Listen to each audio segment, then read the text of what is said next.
Oxford Dictionary bukan cuma sekedar kamus, ia adalah sang pengatur makna, pemilik benar dan salah dalam bahasa. Tapi kapan sebuah kamus boleh mendikte cara kita berbicara? Perkenalkan, nama saya Ashraf dan selamat datang di channel saya.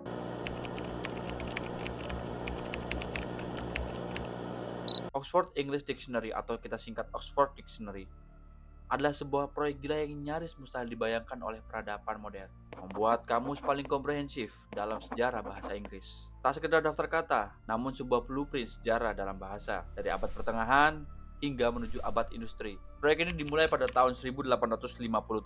Proyek ini baru rampung 70 tahun setelahnya, membutuhkan setidaknya 3 generasi kehidupan untuk mengeksekusinya hingga tuntas. Yang lebih aneh lagi, proyek sebesar ini dipimpin oleh orang yang bahkan bukan seorang profesor dari sebuah universitas. Wow. Dia adalah James Murray, seorang guru biasa, melakukan proyek ini secara otodidak. Ia bukan alumni Oxford pula, namun ia adalah seorang yang gila dengan bahasa.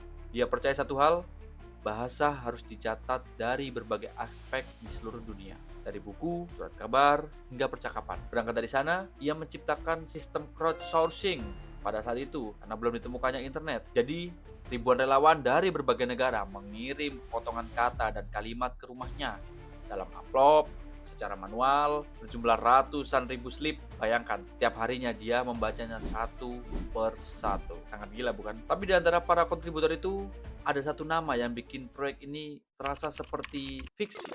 Seorang mantan dokter militer, namanya Dr. William Chester Minor, punya gangguan mental, lalu kemudian ia dihukum karena melakukan suatu kejahatan, dikurung di rumah sakit jiwa Broadmoor dalam sel isolasi, dan di tempat itulah ia menulis. Bukan satu atau dua kata, namun lebih dari 10.000 entry dalam Oxford English Dictionary. Semua dari perpustakaan kecil, hasil dari buku-buku yang ia kumpulkan selama ia di dalam penjara. Jadi OED bukan cuma kamus, ini adalah sebuah monumen tentang obsesi, ketekunan, kolaborasi yang melintas batas kewarasan manusia. Dan mungkin inilah kenapa, bahkan 150 tahun kemudian, dunia masih percaya satu nama, Oxford Dictionary.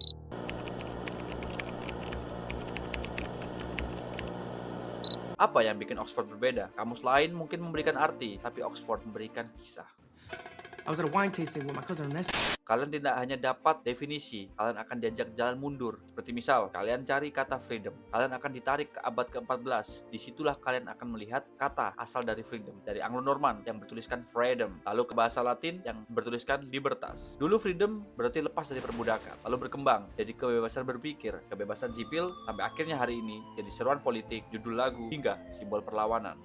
Sekarang, kalian ketik kata identity. Oxford tidak langsung menjawab siapa kamu. Dia akan mengajak kalian berpikir. Kata ini dulunya cuma berarti kesamaan, tapi lama-lama berubah menjadi sesuatu yang lebih kompleks. Dari logika jadi budaya, dari angka jadi jiwa. Itulah Oxford, bukan sekedar kamus, tapi arsip hidup bahasa manusia. Dia tak hanya mencatat arti, namun perjalanan sebuah makna. Kapan sebuah kata lahir, kemudian disalahpahami, dan kapan kata itu berubah menjadi sesuatu makna yang baru. Karena di balik satu kata ada jejak cara manusia berpikir, dan Oxford ia berperan untuk menjaganya.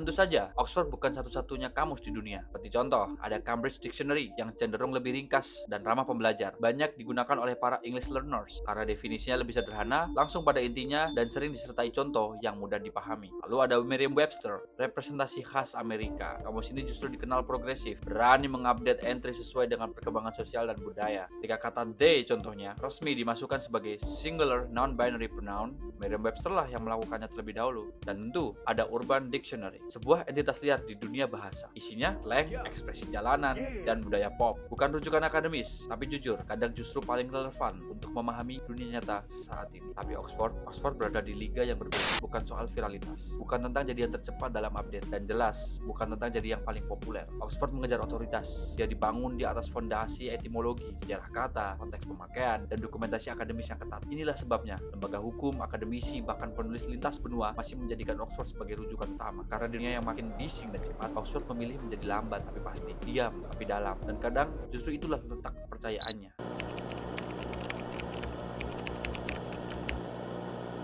Banyak orang pikir Oxford ini cuma tinggal sejarah, tapi justru kini ia bergerak lebih cepat dari sebelumnya. Di era digital, Oxford Dictionary berevolusi jadi sebuah entitas hidup. Versi daringnya terus diperbarui, bukan setiap dekade, tapi setiap triwulan, dengan tim editorial global yang menggabungkan AI dan kekuatan big data linguistik. Mereka menganalisis jutaan teks dari jurnal akademi sampai komentar-komentar di TikTok. Mereka bekerja sama dengan NLP atau Natural Language Processing dan Machine Learning untuk mendeteksi pola, kapan sebuah kata lahir, kapan mulai menyebar, dan kapan kata itu mulai berubah makna. Seperti contoh, kata-kata selfie, climate emergency, atau doom scrolling tidak sekedar dipungut dari media. Mereka diuji, ditelusuri asal-usulnya, diselidiki konteks sosialnya, dan baru jika layak ditetapkan sebagai bagian dari sejarah linguistik manusia. OID bukan cuma mencatat bahasa, dia menafsirkan pergeseran budaya, mengarsipkan pemikiran kolektif kita, dan menggambarkan bahasa sebagai cermin dari zaman yang bergerak. Di tengah dunia yang terus berubah dan penuh kebisingan, Oxford berdiri diam, menjaga makna agar tak tenggelam.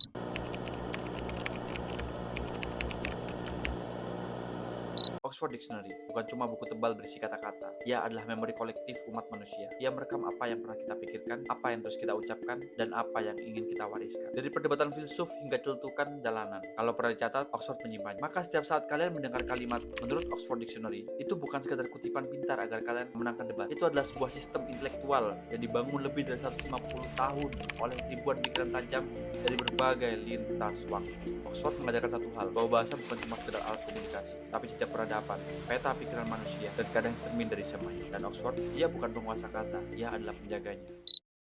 Kalau kalian suka hal kayak gini, balik logika, sejarah, cerita di balik hal-hal kecil yang ternyata besar, kalian wajib buat subscribe, like video ini, dan juga share ke teman-teman kalian. Karena channel ini akan jadi tempat yang pas buat kalian. Karena di video selanjutnya, kita akan menyelami dunia yang mungkin berbeda sama sekali. Siap lihat sisi lain dari dunia? Gue Asraf, sampai jumpa.